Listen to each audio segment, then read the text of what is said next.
un vrai axe stratégique, l'IA, chez Sanofi, pour qu'on comprenne bien les cas d'usage, comment identifier les cas d'usage, comment les mettre en place et puis quelle est la valeur pour, la supply.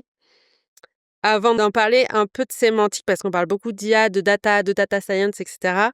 De manière simple, la data, c'est les faits, les ventes, les stocks, les délais. La data science, c'est de nettoyer, d'analyser, de faire parler la donnée. L'IA, d'aller plus loin et d'aider à prédire, à décider.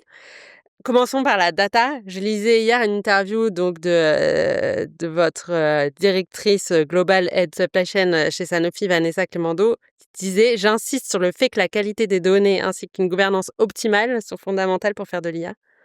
Comment vous avez travaillé la donnée chez Sanofi? Quelle gouvernance vous avez mis en place?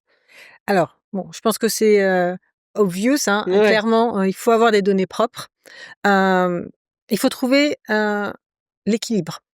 Si on attend que les données soient parfaites, on se lancera jamais. Oui. C'est le premier point et c'est là-dessus qu'on est parti. On est parti sur Good enough to proceed Mmh. en se disant: «Lançons, des premiers modèles qui utilisent la donnée telle qu'elle est aujourd'hui et donnons la visibilité à tout le monde des résultats que ça peut apporter en termes, par exemple d'inventaire». Hem, les gens vont commencer à comprendre la mécanique, mais également se dire: «Bah, pourquoi sur mon produit c'est pas correct alors que sur celui du copain ça l'est un peu plus?» et corriger les données. Donc on est parti plus en se disant: «Avançons et corrigeons en parallèle». C'est le premier point. Le deuxième point, c'est qu'on a des gros programmes et j'ai envie de dire un continuous, ongoing, programme de master data, avec évidemment des règles claires. On essaye d'avancer également, sur des outils, qui seront, drivés par, l'artificial intelligence pour, avec les règles que l'on donne et notre base de données, pouvoir proposer des ajustements. Donc là, c'est là où on veut aller, Mmh. faire des ajustements de master data, qui seraient proposés directement par, l'IA par rapport à ce qu'on a pu donner comme règle. Donc oui, notre approche, elle a plutôt été de se dire, on met en place évidemment une gouvernance, on a des règles qui sont claires, mais en parallèle, on commence à les utiliser, parce que quelque part, ce sera jamais parfait Ouais. et attendre la perfection, c'est plus compliqué. L'avantage de, l'artificial intelligence, c'est qu'aussi elle apprend des erreurs. Mmh. Donc ça permet aussi de fine tuner par rapport au niveau de fiabilité ou pas que l'on peut avoir et ça, c'est relativement intéressant. Ouais. Puis ça permet de faire de la pédagogie, de montrer par Absolument. exemple l'intérêt d'avoir des données propres et on sait c'est pas toujours, facile. Et est-ce qu'il y a des données sur lesquelles vous n'arrivez pas à avoir des données propres, en fait? Ça a pas permis de passer le cap?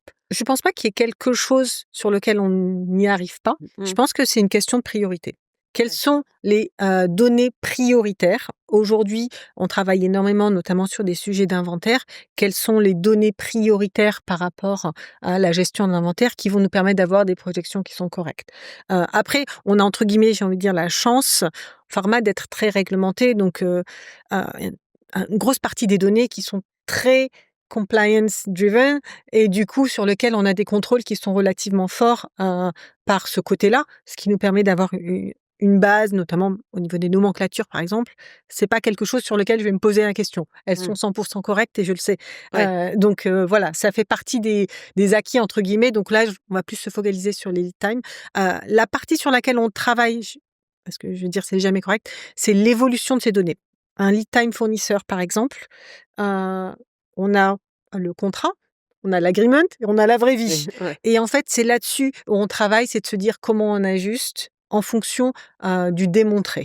C'est Mmh. là-dessus où on travaille de plus en plus en se disant comment on colle au plus proche du démontré plutôt que du théorique pour continuer à avoir, encore une fois, une projection qui est la plus fiable possible. OK. Et chez Sanofi, vous avez, mis en place une plateforme interne qui s'appelle Play. C'est quoi cette plateforme concrètement? Il y a quoi comme données dedans? Ça sert à quoi? Ça fonctionne comment? Alors, déjà, c'est une plateforme qui a été, très, poussée par notre, CEO, Paul Hudson, qui, dès les balbutiements de l'artificial intelligence, s'est vraiment lancé à fond, sur le sujet et j'ai envie de le remercier par rapport à ça parce que, on est là où on est aujourd'hui par rapport à cette vision qu'il a pu amener. Heu, en nous poussant un petit peu, justement ce que je disais tout à l'heure, good enough to proceed, allons-y et voyons ce que ça donne. On a commencé par alimenter le modèle avec les données existantes, que ce soit les données qualité, production, supply évidemment, planning, OTIF, etc. Et donner cette visibilité sur les ventes, l'évolution par rapport au forecast, donner cette visibilité à tout le monde. Donc on a alimenté d'abord en première étape l'outil, et puis au fur et à mesure, on est arrivé sur des use cases de comment on pouvait utiliser ces données.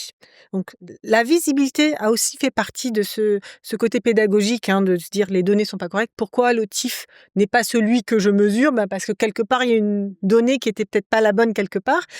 Donc les gens ont continué à corriger les données. Et donc, les use cases sur lesquels on a commencé à travailler, notamment Supply, mais ce qui est très intéressant, c'est un outil qui n'est pas Supply, c'est un outil qui est global, qui est company-wise. La finance se connecte, les commerciaux se connectent, Supply ou la prod, ou même les ressources humaines ont aussi une partie sur laquelle ils peuvent faire du monitoring. Côté Supply, on a travaillé par exemple sur la partie forecasting. Donc on avait un outil de forecast qu'on utilisait, et on a décidé de basculer nos forecasts, la génération des forecasts, dans cet outil-là, qui a commencé par évidemment regarder les modèles qui étaient designés pour mettre ça en place, et enrichi ensuite les modèles qui étaient purement statistiques par des informations autres par rapport à la fiabilité et la reliabilité qu'on peut avoir de nos fournisseurs, de nos informations qualité, est-ce qu'on a des retards ou de l'avance par rapport aux libérations qualité, par rapport à nos outcomes de production, quel du coup va être l'impact par rapport au fait qu'on peut vendre un peu plus ou qu'on pourra pas vendre tout ce qu'on avait prévu. Donc toutes ces informations qui étaient dans le système qui étaient des informations internes, ont commencé à alimenter aussi ce côté forecasting. Et donc là, on est en déploiement, on a fini au mois de décembre, le déploiement de ces forecasts générés par AI par rapport à des sources internes. L'idée, évidemment, sur 2026, c'est de pouvoir l'alimenter avec des sources externes. On en a parlé rapidement. Quelles sont les informations qui sont disponibles aujourd'hui, qui vont pouvoir alimenter, notamment par rapport à la mise à disposition de certains autres médicaments qui sont en compétition avec les nôtres, la mise à disposition chez nos concurrents, les ruptures potentielles ou les épidémies, l'évolution des épidémies de grippe ou autres qui vont avoir un impact sur la vaccination et la volonté des gens de se vacciner, par exemple. Donc toutes ces informations ont commencé à alimenter également ce modèle forecast en automatique.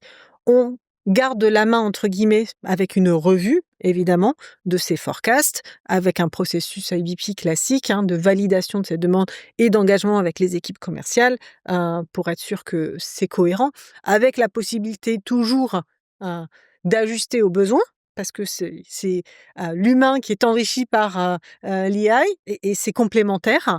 Mais voilà, notre objectif étant de réduire au maximum tout ce qui est enrichissement manuel et de faire en sorte que l'outil nous propose quelque chose le plus fiable possible en intégrant des paramètres des fois on n'avait pas forcément en tête ou qu'on n'intégrait pas forcément nous-mêmes.